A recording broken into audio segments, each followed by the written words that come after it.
नमस्कार, मी दिनकर शिंदे. आपण पाहताय DS न्यूज. तुमचं मत माझं मत मध्ये आपलं स्वागत. मित्रांनो, महत्वाचा विषय मी घेऊन आलो आणि तो म्हणजे असा आहे की लोकसभा निवडणुकीचं पूर्ण राज्यात आणि देशात वातावरण झालेलं आहे, परंतु महाराष्ट्रामध्ये काही लढती अत्यंत महत्वाच्या आहेत आणि त्याकडे लक्ष लागलेलं आहे. त्यामध्ये बीड जिल्हा हा मराठवाड्यातला महत्वाचा एक जिल्हा आहे. त्या ठिकाणी भारतीय जनता पार्टीच्या राष्ट्रीय सरचिटणीस असलेल्या पंकजाताई मुंडे या निवडणूक महायुतीच्या वतीनं त्या ठिकाणी लढतायत, एनडीएच्या वतीनं त्या ठिकाणी लढतायत. त्यांच्या प्रतिस्पर्धी म्हणून नेमका महाविकास आघाडीकडून कोण उमेदवार राहील याकडे संपूर्ण जिल्हावासियाचं लक्ष त्या ठिकाणी लागलेले, राज्यातल्या जनतेचं सुद्धा त्या ठिकाणी लक्ष लागलेलं आहे. कारण पंकजाताई मुंडे यांची हार किंवा जीत या दोन्ही घडामोडी राज्याच्या राजकारणावर अनेक परिणाम करणाऱ्या ठरणार आहेत आणि त्यामुळं पंकजाताई मुंडे यांना जी उमेदवारी देण्यात आलेली आहे त्यांच्या भगिनी प्रीतमताई मुंडे, ज्या की 2 वेळेस बीड जिल्ह्याच्या खासदार राहिल्या, त्यांना बाजूला सारून पंकजाताई मुंडे यांना उमेदवारी दिलेली आहे आणि त्यामुळे पंकजाताई मुंडे यांचा विजय आणि पराजय हा दोन्ही घटना महत्वाच्या आहेत हे मी आपल्याला आवर्जून सांगितलंय. आणि त्यामुळे महाविकास आघाडीकडून सुद्धा ताकदीचा उमेदवार पंकजाताई मुंडे यांच्या विरोधात उभा राहील किंवा दिला जाईल अशी सुद्धा या ठिकाणी चर्चा आहे आणि ती साहजिकच आहे. परंतु एक घडामोड घडली आहे, ते म्हणजे असं की याच बीड जिल्ह्यामध्ये स्वर्गीय विनायकराव मेटे हे या बीड जिल्ह्याचे नेते होते, ते आमदार होते. विधान परिषदेवर अनेक वेळा त्यांनी काम पाहिलेलं आहे आणि विशेष म्हणजे सध्या ते महायुती सोबत होते. परंतु काही घडामोडी घडल्या आणि त्यामध्ये अपघाती निधन त्यांचं झालेलं आहे. त्यांच्या पश्चामध्ये शिवसंग्राम ही जी काही संघटना आहे, ही संघटना कोण चालवेल, ह्याचं नेतृत्व कोण करेल हा प्रश्न बऱ्याच अंशी मराठवाड्यामध्ये आणि महाराष्ट्रामध्ये निर्माण झाला होता. अशा वेळी ज्यावेळेस लोकसभेची निवडणूक लागली, याच वेळी विनायकरावजी मेटे यांच्या पत्नी ज्योतिताई मेटे या शिवसंग्रामची धुरा घेण्यासाठी पुढे सरसावल्या. नव्हे तर शिवसंग्रामच्या पदाधिकाऱ्यांनी त्यांना सांगितलं की ताई, तुम्हाला आता मैदानात उतरावं लागेल, तुम्हाला शिवसंग्रामची धुरा आपल्या हाती घ्यावी लागेल. कारण मेटे साहेबांना मानणारा मोठा वर्ग हा केवळ बीड जिल्ह्यात नाही, मराठवाड्यात नाही, तर महाराष्ट्रातल्या प्रत्येक जिल्ह्यामध्ये आहे. तो आपल्याला संघटित ठेवावा लागेल, त्यांच्या अडीअडचणी आपल्याला सोडावं लागेल. आणि हाच जो काही विषय आहे हा मनाशी गाठ बांधून ज्योतिताई मेटे या काही दिवसापासून, काही महिन्यापासून शिवसंग्राममध्ये सक्रिय झालेला आपल्याला पाहायला मिळालं होतं. परंतु आता ज्यावेळेस लोकसभेच्या निवडणुका जाहीर झाल्या, त्यावेळेस ज्योतिताई मेटे यांनी निवडणूक लढवावी असाही दबाव कार्यकर्त्याकडून त्यांच्यावर आला आणि या काळामध्ये ज्योतिताई मेटे यांनी भारतीय जनता पार्टी असेल यांच्याशी आणि मित्र पक्षांशी संवाद सुद्धा साधला, संपर्क सुद्धा केला. पण त्याच वेळी महाविकास आघाडीचे नेते असलेले शरद पवार यांच्याशी त्यांनी संपर्क केला, त्यांच्याशी त्यांनी भेटही घेतल्याचे वृत्त आपल्यापर्यंत आलेले. आणि अशा वेळी बीड जिल्ह्यामध्ये जर ताकदीचा उमेदवार द्यायचा असेल तर बजरंग सोनवणे, जे की यापूर्वी लोकसभेची निवडणूक राष्ट्रवादी काँग्रेसकडून लढले होते, तेही दावेदार आहेत आणि ज्योतिताई मेटे यांनी सुद्धा निवडणूक लढावी असा आग्रह राष्ट्रवादी काँग्रेस आणि महाविकास आघाडीच्या वतीनं त्या ठिकाणी करण्यात येतोय.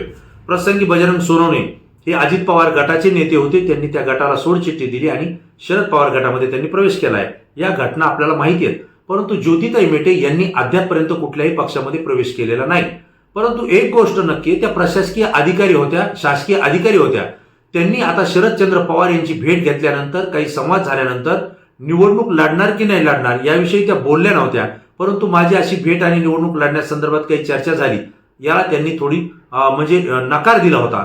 परंतु दरम्यानच्या काळामध्ये भारतीय जनता पार्टीचे नेते आणि महायुतीचे नेते देवेंद्र फडणवीस, जे की उपमुख्यमंत्री आहेत, त्यांचा सुद्धा फोन त्यांना आल्याची माहिती आहे आणि त्यांनी देवेंद्र फडणवीस यांची सुद्धा मुंबईमध्ये भेट घेतल्याची चर्चा आहे.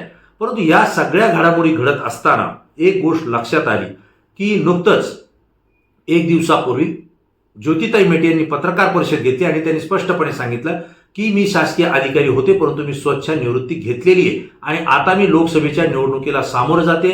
कार्यकर्त्यांचा माझ्यावर तसा दबाव आहे, त्यांचं मत आहे आणि त्यानुसार मी लोकसभेच्या निवडणुकीला सामोरं जाते. आता प्रश्न असा आहे की ज्योतिताई मेटे या बीड लोकसभा मतदारसंघाची निवडणूक लढणार आहेत, परंतु नेमकं कोणाकडून, म्हणजे त्या शिवसंग्राम अपक्ष म्हणून लढणार का महाविकास आघाडीकडून लढणार, हा प्रश्न अत्यंत महत्वाचा आहे. तुम्ही म्हणाल की ज्योतिताई मेटे निवडणूक लढतायत म्हणल्यानंतर फक्त लढणं हा विषय महत्वाचा आहे, त्या आघाडीकडून लढतायत की अपक्ष लढतायत याला काय महत्व, तर बीड जिल्ह्यामध्ये या दोन्ही गोष्टीला अत्यंत असाधारण महत्व त्या ठिकाणी आहे. कारण त्याचं कारण असं आहे की जर त्या महाविकास आघाडीकडून त्या ठिकाणी निवडणूक लढल्या तर त्या ठिकाणी पंकजाताई मुंडे यांना त्या प्रबळ दावेदार, प्रबळ अटीतटीच्या उमेदवार त्या ठिकाणी ठरतील. आणि विशेष म्हणजे दोन्हीही नेत्या या महाबली नेत्या म्हणून दोन्ही पक्षाच्या वतीनं राहतील, हे आवर्जून मी आपल्याला सांगतोय. त्याचं कारण असं आहे की गोपीनाथराव मुंडे हे भारतीय जनता पार्टीचे नेते होते आणि त्यांनी या बीड जिल्ह्याची खासदारकी त्या ठिकाणी खासदार म्हणून काम केलेले आहे. त्यांच्या घरची त्यांची मुलगी जी आहे, त्यांच्या कुटुंबामध्ये त्यांची मुलगी प्रीतमताई मुंडे यांनी 2 वेळेस खासदारकी त्या ठिकाणी बीडची भोगलेली आहे. आणि या सोबतच पंकजाताई मुंडे यांना सुद्धा बीड जिल्ह्यामध्ये आमदार आणि महाराष्ट्राचं मंत्रिपद त्या ठिकाणी मिळालेलं आहे.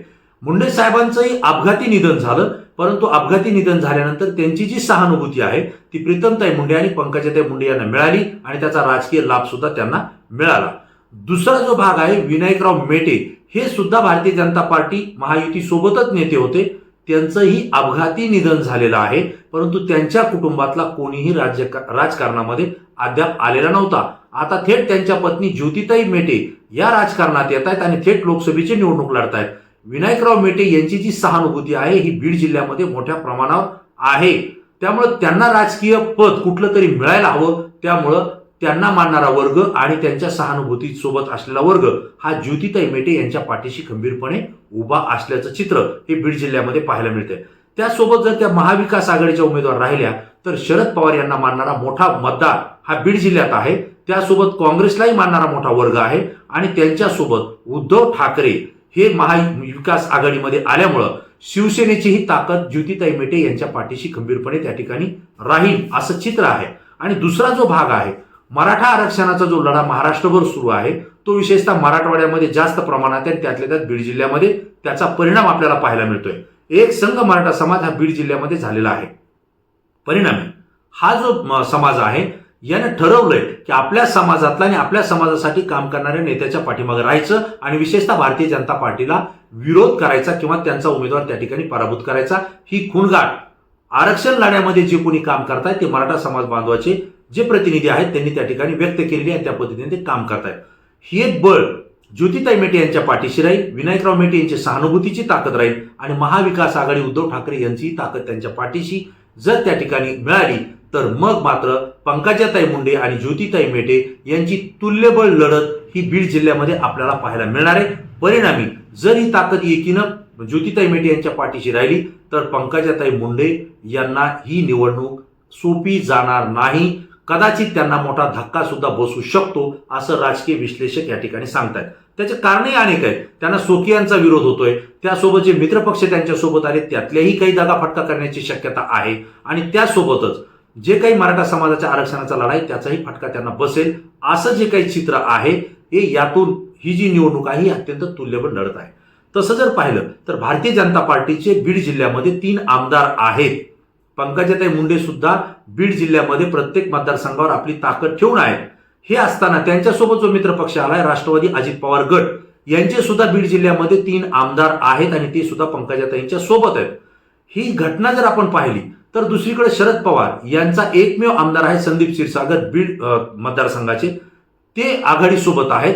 परंतु उद्धव ठाकरे यांना मानणारा जो वर्ग आहे तो हे सुद्धा महाविकास आघाडीसोबत आहेत. अशा या सगळ्या घटना जर पाहिल्या आणि दोन्हींची गोळाबेरीज केली तर पंकजाताई मुंडे आणि ज्योतिताई मेटे यांची लढत ही तुल्यबळ होईल. आणि जर महाविकास आघाडीकडून जर ज्योतिताई मेटे लढल्या तर त्यांची अधिक विजयी होण्याची शक्यता या ठिकाणी वर्तवल्या जाते. अजून त्याला उमेदवारी अर्ज दाखल करणं, प्रचार यंत्रणा राबवणं आणि मतदान पीटीमध्ये पडणं याला अनेक खूप मोठा कालावधी अनेक घडामोडी घडणार आहेत. परंतु आज मी तिला तरी राजकीय विश्लेषक आणि सामाजिक जे काही पदाधिकारी आहेत हे अशा पद्धतीची प्रतिक्रिया देत आहेत.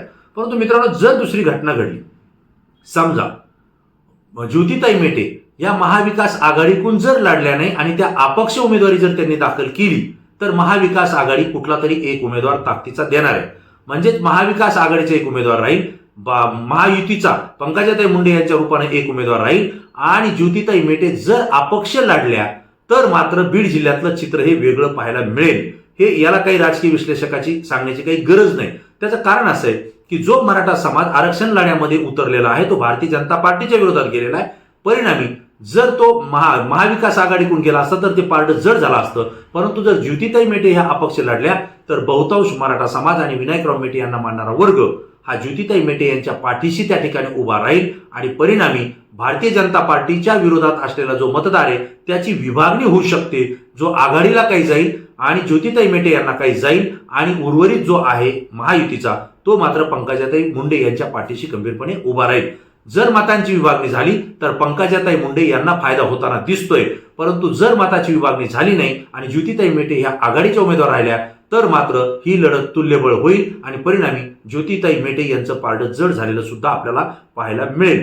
या सगळ्या घडामोडी सांगण्याचं कारण असं आहे कारण याच मतदारसंघावर याच जिल्ह्यावर सगळ्यांचं लक्ष लागलेलं आहे. आता ज्योतिताई मेटे यांनी लोकसभा निवडणूक लढण्याचा निर्णय घेतलाय. खरं म्हणजे ह्याला उशीर झालाय कारण त्यांनी पदाचा राजीनामा देऊन आता त्या राजकारणाच्या आणि समाजकारणामध्ये उतरलेले आहेत. वास्तविक पाहता काही महिन्यापूर्वी त्यांनी हे करायला पाहिजे होतं कारण मेटे साहेबाला मानणारा मोठा वर्ग आहे, परंतु उशीर जरी झाला असला तर योग्य वेळी त्यांनी हा निर्णय घेतलाय, त्यामुळे त्याचा फायदा त्यांना निश्चितपणे मिळेल. परंतु ज्या घडामोडी आणि चर्चा आहेत की त्यांनी देवेंद्र फडणवीस यांच्याशी फोनवरती चर्चा झाली, भेट झाली आहे, शरद पवार यांच्याशी भेट झाली आहे, यामुळे त्या नेमकं कुणाच्या बाजूनं उभा राहतात किंवा कुणाची बाजू घेऊन भविष्यात त्या निवडणूक लढतील याकडेच सगळं काही लक्ष बीड जिल्हावासियांचं आहे आणि यावरच बीड जिल्ह्याच्या लोकसभेचा खासदार कोण असेल हे ठरेल हे मात्र नक्की. मित्रांनो, ही घडामोड ही महत्वाची माहिती मला आपल्यासोबत देणं गरजेचं वाटलं कारण लोकजागृती होणं गरजेचं आहे.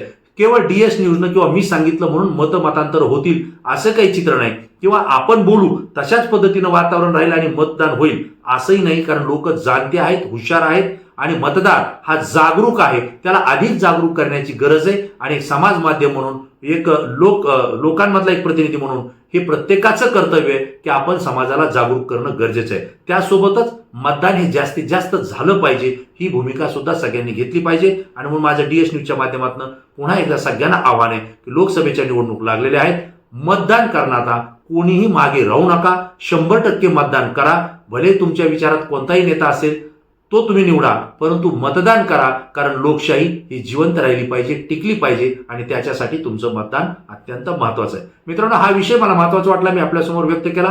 तुम्हाला याबद्दल काय वाटतं आपली प्रतिक्रिया तात्काळ द्या. मित्रांनो, तुमची प्रतिक्रिया संपूर्ण महाराष्ट्रातून असते आणि ती अभ्यासू असते म्हणून ती आमच्यासाठी अत्यंत महत्वाची असते. पुन्हा नवीन विषय नवीन मुद्दा घेऊन आपल्यासमोर येईल. तोपर्यंत धन्यवाद.